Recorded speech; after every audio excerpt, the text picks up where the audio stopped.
Let's get started on chapter 6 on normal probability distribution.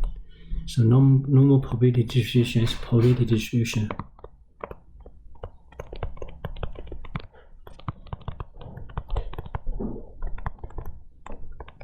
So it follows two requirements.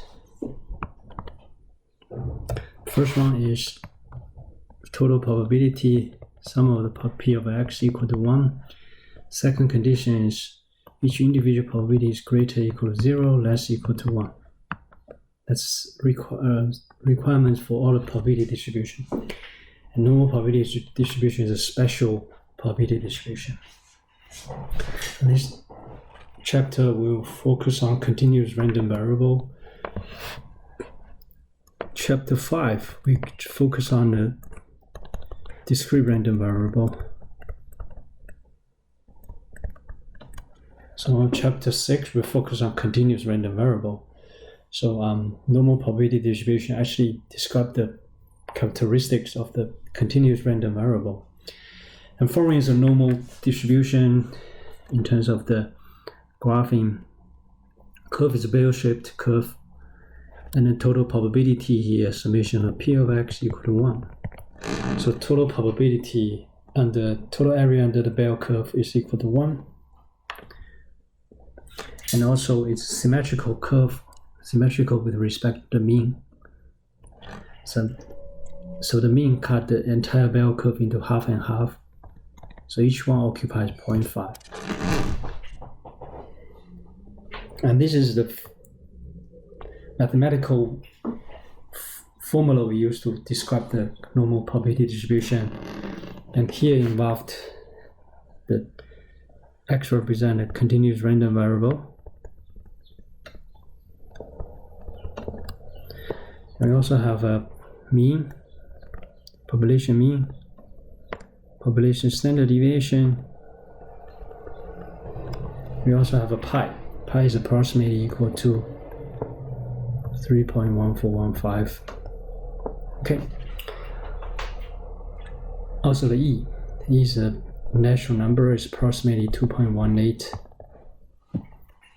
Okay. 2.718.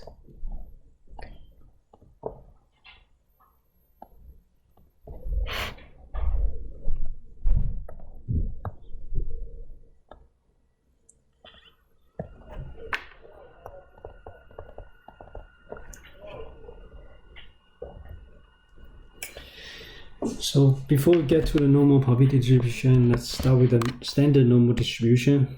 Again, this is standard normal distribution is a special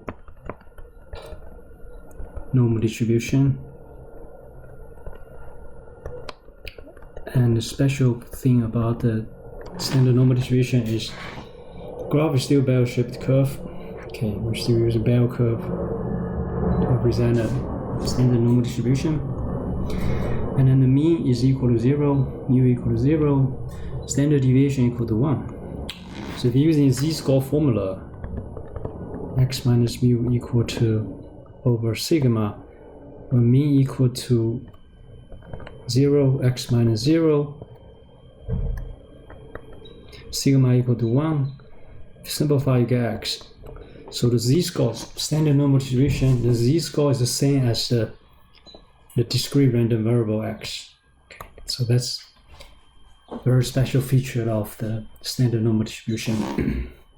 And in this particular section, we're going to develop a scale to find areas. We call that probability. Area probability, that means the same thing. We're going to use z-score as a tool to find the corresponding area under the graph. So the continuous random variable has a uniform distribution if its values are spread evenly. Okay, that uniform distribution basically represented using the rectangular. So right here, this is starting point A, ending point B. Uniform probability distribution is also another type of a probability distribution. That means total area for this rectangle. Total area for rectangle is equal to 1.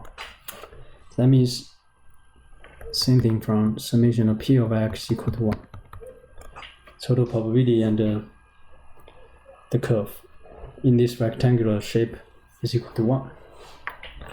So if you know the base, so let's say starting point is A, ending point is B, so here this is B minus A.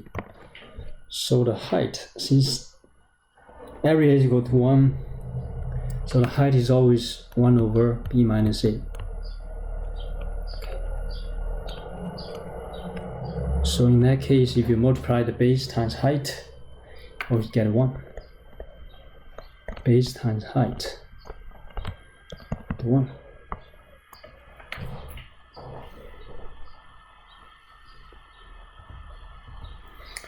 Density curve is same thing as probability at any given point from A to B. To graph continuous probability distribution, the total area under the curve must be equal to 1. Every point on the curve must have the same vertical height. Here the vertical height represents probability at that given point, which is always 1 over B minus A. Assuming it's from A to B. Okay. The height is the probability, P of x.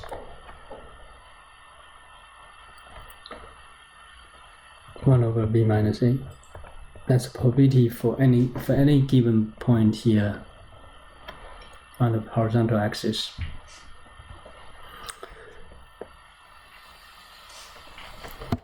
So because the total area under the density curve is equal to 1, so that's correspondence between the area and then probability. For example, using area to find probability, given the uniform distribution illustrated, find the probability that the randomly selected voltage level is greater than 124.5 volts. So as you can see, this is the uniform distribution between 123 volt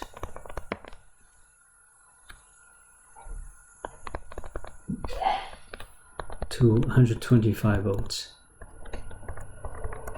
That means the base here is equal to 2, is 125 minus 123, that's equal to 2. Since base is 2, total area equal to 1, height must be half. So this is the height. Height is probability, the half is 0.5. So that's why the height is 0.5. So we're looking at voltage level which is greater than 124.5. So we're looking at this particular rectangle area here between 124.5 to 125.5. 125. So we're still using the base. Now the new base is 125.0 minus 124.5 times the height. Height is the same 0.5. So that becomes 0.5 times 0.5. So that's why the area here is equal to 0.25. Okay, so same thing as calculation presented here. So you have 25% of chance that selected voltage level is greater than 124.5. So the standard normal distribution is the normal probability distribution with mu equal to 0, sigma equal to 1. So another special thing about this is z-score is the same thing as x value because of those two conditions. So again, area equal to 1 and symmetrical with respect to center, z-score equal to 0, right in the middle. Find the probability when given z-score. So give z-score is like a tool we use to find the probability.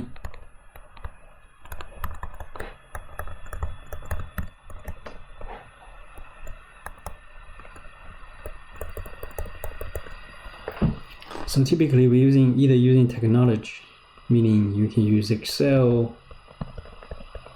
you can use calculator, all the different like statistical software, or the table A2.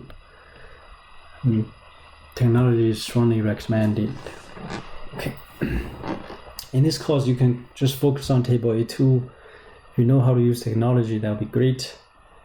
If you don't, that's fine. Alright, so method for finding normal probability distribution areas. You can use table A2, statistic, Minitab, Excel. Table A2 is an actual table. I'm going to show you where to find that. Statistical software. Minitab is the same thing. Excel. You can also find a probability using Excel. You can use a calculator, TI-83, 84, 89, or 92.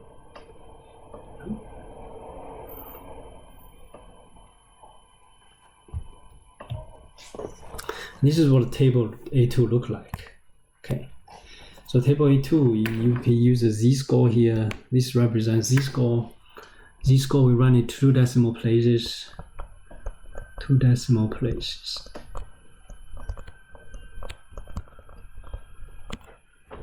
So if let's say z-score is given to be negative 2.48, so now you have two digits here, 10th digit, 100th digit.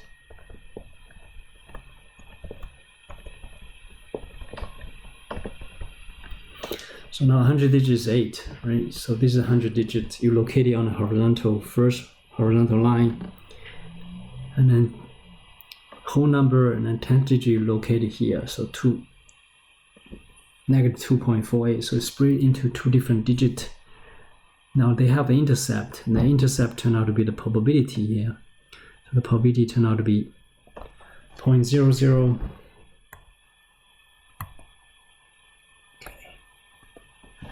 Turned out to be 0.0066. Sorry. And the table A2 only gives us area to the left, meaning if you draw the bell curve with a z-score equal to negative 2.48, then the area to the left turned out to be, basically on the left tail, turned out to be 0.0066 from the, when you look it up. Okay. And this is only one part of the table. If you go back to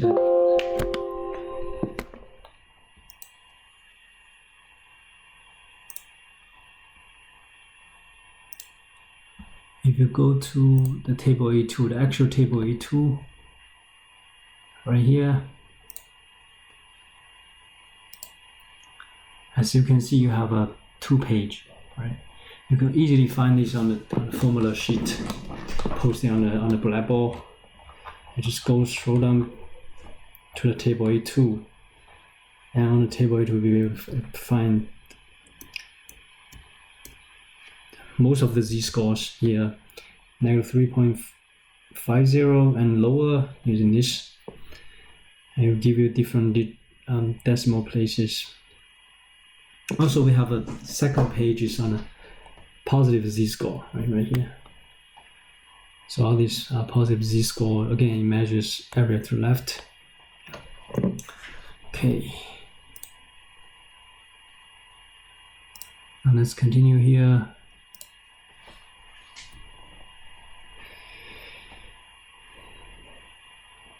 So the table A2 is only for standard normal distribution, mean zero standard deviation. Or another way of saying that is you always need to standardize using a z-score. Okay, to capture the probability. Only 2 pages. One page, first page is for negative z-score, second page is for the positive z-score. And every value in the body of the table is cumulative area from the left up to the vertical boundary above a specific z-score. Again, it says given any z-score, right? The table only gives us area to the left. Table A2 delivers only the area to the left.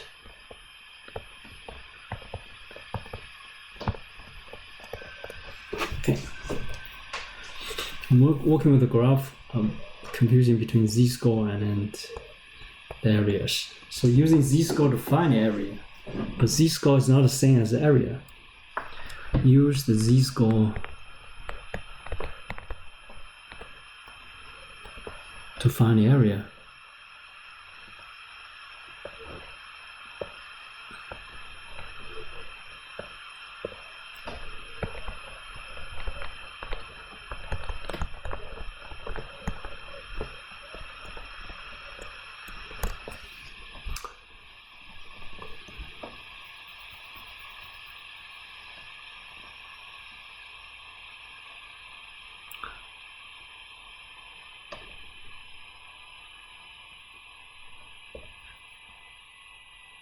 So we run the z-score to 2 decimal places, 100th digit.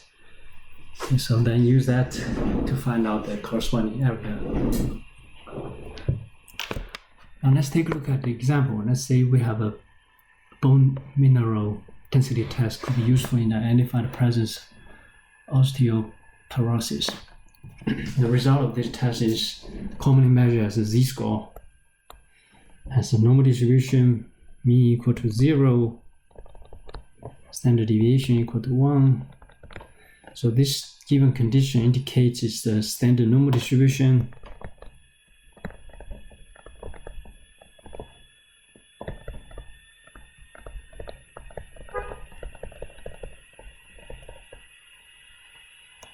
So randomly selected adult undergoes a bone density test, and the probability that the result is reading is less than 1.27. Again, if you're using z-score formula, here this is given the result is x equal to 1.27. You can easily use this to find the z-score, x minus mu over sigma. We know the mean, we know the sigma, we know the x value. So it's 1.27 minus 0 over 1. That turned out to be 1.27. So for the standard normal distribution, again, z-score equal to the continuous random variable, in this case is 1.27. Since z-score equal 1.27, you go to table A2, 1.2, second page of the table A2, and you can see 1.2 and then 7, intercept becomes 0.8980. So the area here to the all the way to the left on table A2 turned out to be 0.8980. And then we're looking for the area to the left. So the probability here is 0.8980. Okay. If you want to look for the area on the right, it should be total area under the bell curve of 1 minus 0.8980. That turned out to be 0.1020.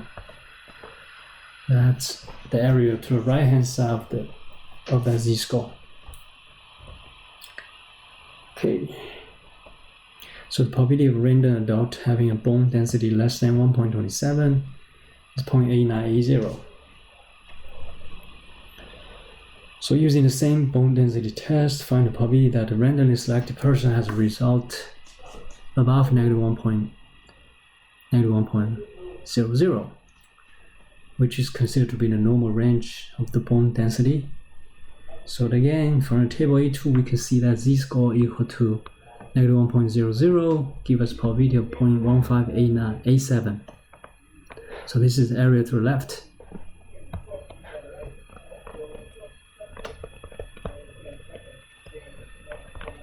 Now the area to the right, we're looking for the area to the right for the z-score greater than negative 1.00.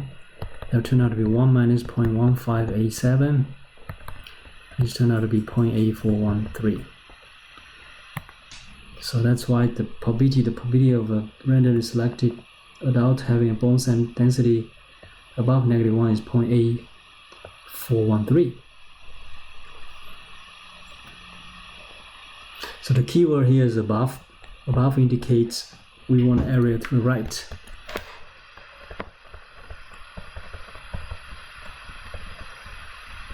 Below tells us area to the left. Between tells us area in between. Now again, one more time here, bone density reading between negative 1.00 and negative 2.50 indicates subject has osteopenia. Find this probability. So the area to the left of z-score equal to negative 1.00. We use table A to find that. We have the area to the left of negative 2.50 is 0.00862.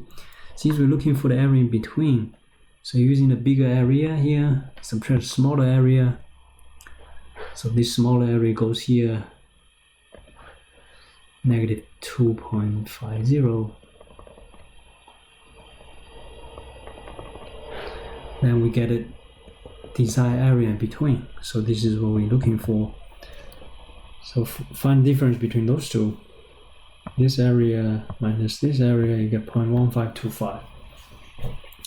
And that's probability for the bone density reading between negative 1.00 and then negative 2.50. So always using bigger area, subtract the smaller area to get the area in between.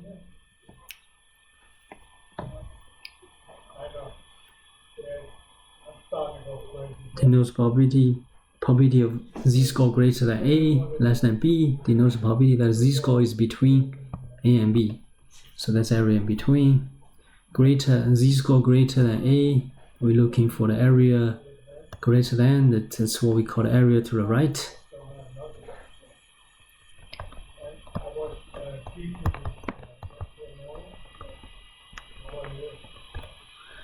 And then z-score less than A denotes probability that z-score is less than A.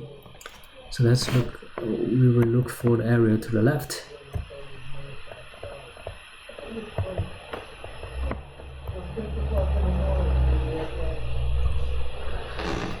And we also sometimes have to find z-score from a known area. For example, you draw the bell curve. You find out that you want to find out this z-score given the area to the left. Okay, let's say it's 0.95. So you know the area, you want to go backwards to find the z-score. First of all, you draw the bell-shaped curve, identify the region under the curve that corresponds with the given probability, and use the cumulative area from the left, locate the closest probability in the body of the table A2. So, and then identify corresponding z-score. So for example, if let's say area to the left here turned out to be 0.95, you go back to the table A2, to the second page of table A2, go to the center of the table, look for 0.9500. You follow the direction here, you see 0.9500 is right in the middle of 0.9495, 0.9505. So these turn out to be the average of 1.64 and 1.65. And follow the direction arrow here, go down to the bottom, you get z-score equal to 1.645. That's how you find the z-score given the probability. So basically you go to the center of the table and then going backwards to trace down the corresponding z-score. Okay, and let's go back to the PowerPoint. So the z-score here turned out to be 1.645, and it's equal to 1.6 plus 1.65, 1.64 plus 1.65 divided by 2, 1.645. Okay.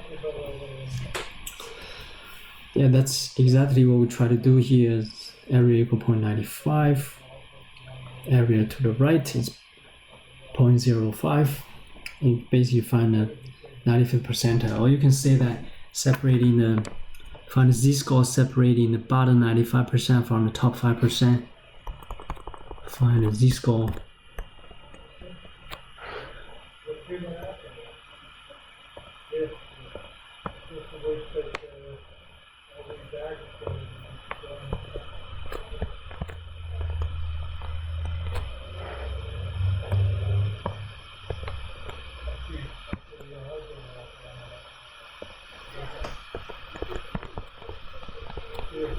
You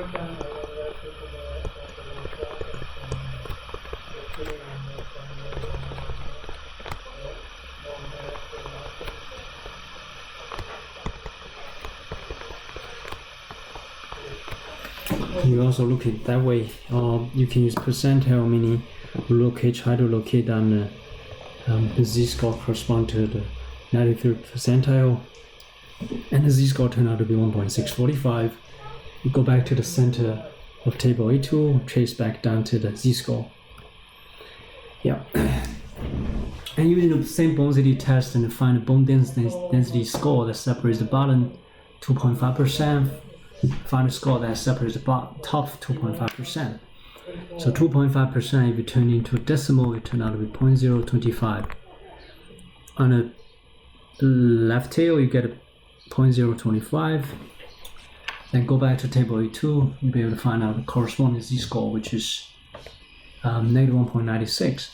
And since it's symmetrical, using a symmetrical property, we know that a positive z-score here will be 1.96 on the right. Bell curve is symmetrical.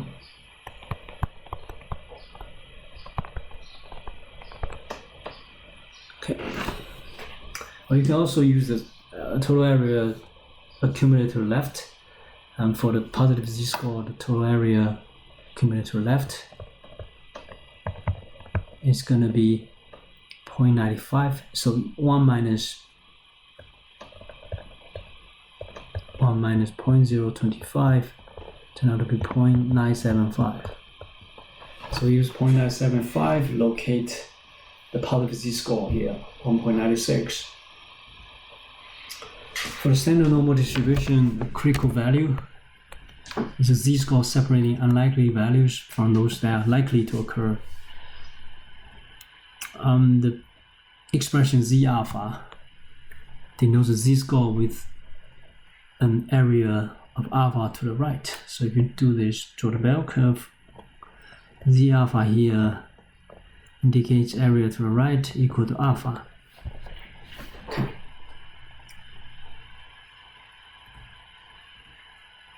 Let's find the value of the z alpha equal 0.025. So again, draw the bell curve. Now we know the area to the right here equal to 0.025. Now using the complement of this, area to the left will be 1 minus 0.025. That turned out to be 0.975. Now using 0.975, go back to the table A2. Okay, let me show you one more time.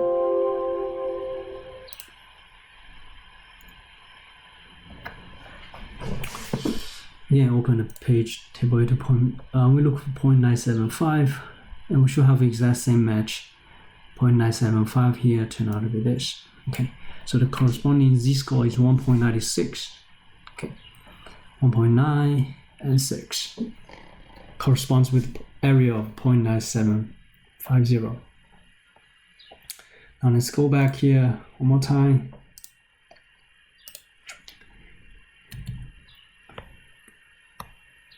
According to this, area to the left is 0.975, area to the right is 1 minus 0.025.